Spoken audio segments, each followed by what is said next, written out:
The platform संस्थेच्या माध्यमातून धरणे आंदोलन, विद्यार्थ्यांच्या परदेशी उच्च शिक्षणाचे मार्ग बंद, सरकारच्या नव्या नियमांचा विरोध। सरकारने एससी, एसटी, ओबीसी, व्हीजेएनटी आणि ओपन कॅटेगरीमध्ये समान धोरण लावण्याच्या नावावर बेकायदा नियम लादलं, परंतु एससी आणि एसटी साठी घटनाबाह्य नियम लावून शासनाने अन्याय केलेला आहे। विद्यार्थ्यांच्या परदेशी उच्च शिक्षणाचं मार्ग बंद करण्याचा प्रयत्न शासनाकडून सुरू आहे। या विरोधात आज द प्लॅटफॉर्म या संस्थेच्या माध्यमातून धरणे आंदोलन करण्यात आलं। दरम्यान या विरोधात उच्च न्यायालयामध्ये जनहित याचिका दाखल करण्यात आली आहे। शनिवारी दिनांक 15 जून रोजी दुपारी 2 वाजता संविधान चौक इथं आंदोलन करण्यात आलं। या आंदोलनामध्ये राजीव खोब्रागडे, आशिष फुलझिले, निलेश भिवगडे, सुमित जांभूळकर, सौरभ गाणार, संदीप वाघमारे, निखिलेश मेश्राम यांच्यासह ॲडव्होकेट मुकेश मेश्राम, स्वप्नील ढवळे, शुभम उरगुडे, ॲडव्होकेट आलोक गजभिये, सदानंद जामगडे आदींची उपस्थिति होती। असंवैधानिक किस तरह है ये हमें सबको लगभग पता होना चाहिए। जैसे कि सबको पता है, शेड्यूल कास्ट, शेड्यूल ट्राइब्स के लिए संविधान में डॉक्टर बाबा साहेब आम्बेडकर ने स्पेशल प्रोविजन किए हुए हैं। अगर मैं बात करूं स्पेसिफिकली तो हम देखेंगे आर्टिकल 15 क्लॉज 4 ये कहता है कि शेड्यूल कास्ट, शेड्यूल ट्राइब के लिए कोई भी अगर सरकार स्कीम बनाती है तो स्पेशल केयर लेना है, स्पेशल प्रोविजन उनको बनाने से कोई रोक नहीं सकता। उसी के साथ आर्टिकल 46 में भी ये कहा गया है। और बाकी हम दूसरे आर्टिकल देखें प्रावधान के जो एससी एसटी के लिए है, जैसे आर्टिकल 330, यहाँ से भी हमें वो समझ में आता है।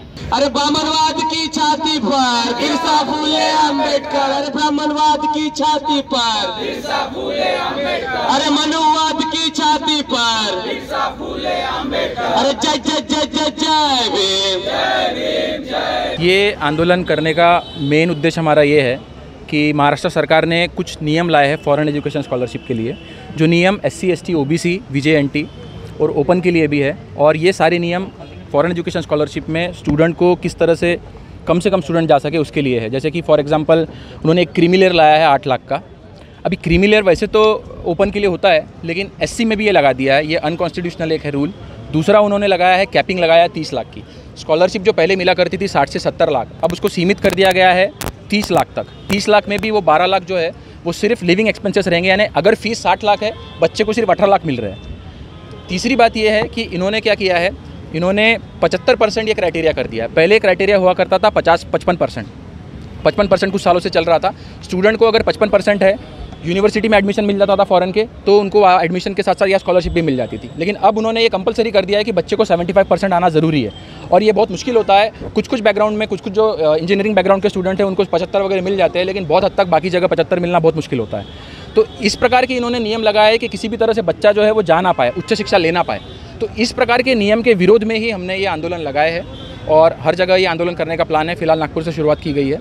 इसी के साथ साथ हमने PIL भी दाखिल किया है हाई कोर्ट में। और हम यही सभी से दरख्वास्त करते हैं कि ये असंवैधानिक जो नियम है जो इन्होंने लगाए हैं, इसके खिलाफ में हर कोई आवाज़ उठाए, ताकि सरकार जल्द से जल्द ये नियमों को वापस ले। और ज़्यादा ॲक्च्युली यांनी 30 लाखाची जी अट टाकलेली आहे, म्हणजे PG करता 30 लाख उत्पन्नाची अट आणि त्याचबरोबर 40 लाख हे जे सरकारने धोरण आखलेलं आहे हे पूर्णपणे सपशेल अन्यायकारक आहे।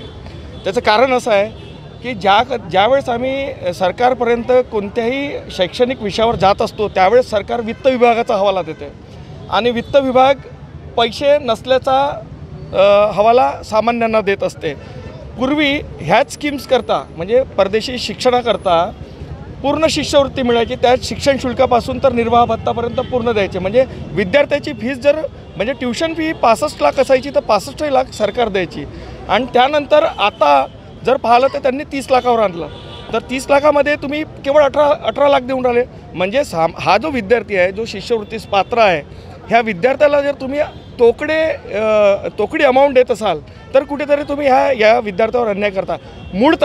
मूळतः 20,000 कोटीचा महाराष्ट्र शासनाचा बजेट आहे। 20,000 कोटीचा बजेट आहे, तर हा बजेट पर्टिक्युलरली एससी कम्युनिटीवर खर्च व्हायला पाहिजे, कारण तो शेड्यूल कास्ट कम्युनिटीचा आहे। जर शेड्यूल कास्ट कम्युनिटीचा बजेट आहे तर विद्यार्थ्यांच्या शिक्षणावर तो बजेट खर्च झाला पाहिजे। पण महाराष्ट्र शासनाने काय केलं, शेड्यूल कास्टच्या बजेटमध्ये दिव्यांगाचा विभाग टाकलेला आहे, त्याचबरोबर संजय निराधार योजना टाकलेली आहे, त्याचबरोबर तुमचे वृद्धांचे जे काही योजना आहेत त्याच्यामध्ये टाकलेल्या आहे। म्हणजे हा बजेट म्हणजे ह्या स्वतंत्र मंडळ असायला पाहिजे होते दिव्यांगाचे आणि ह्या सर्व बाबीचे। पण त्यांनी शेड्यूल कास्टमध्ये टाकले, शेड्यूल कास्टमध्ये टाकले आणि वरून स्कॉलरशिप असो किंवा इतर कोणत्याही बाबी असो, आमच्याकडे वित्त पुरेसे नाही अशा प्रकारचा हवाला शासन नेहमी देत आलेला आहे. जर शासनाने पर्टिक्युलरली शेड्यूल कास्टचा बजेट जर शेड्यूल कास्टवर खर्च केला तर आज 75 जे 75 विद्यार्थी आहे, 75 विद्यार्थ्याच्या जागी 750 विद्यार्थी फॉरेन एज्युकेशन घेऊ शकतील.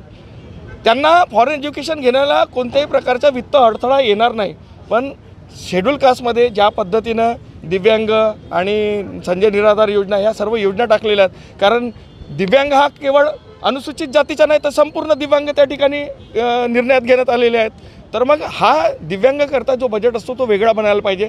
आणि हे जे ज्याच्यासाठी लादले 75% जर तुम्ही लादलेले आहेत तर एक विद्यार्थी जेव्हा 10व्या वर्गामध्ये 50% घेतो आणि तो खूप अभ्यास करतो आणि मग 12वीमध्ये तो 65 घेतो आणि मग खूप अभ्यास करतो आणि ग्रॅज्युएशनमध्ये 75 घेतो, तर ग्रॅज्युएशनमध्ये जरी त्याने 75 घेतले पण मागचे जे 55 आणि 65 जे होते ते कन्सिडर होणार नाही, म्हणजे तो उच्च शिक्षणापासून आणखी वंचित होणार.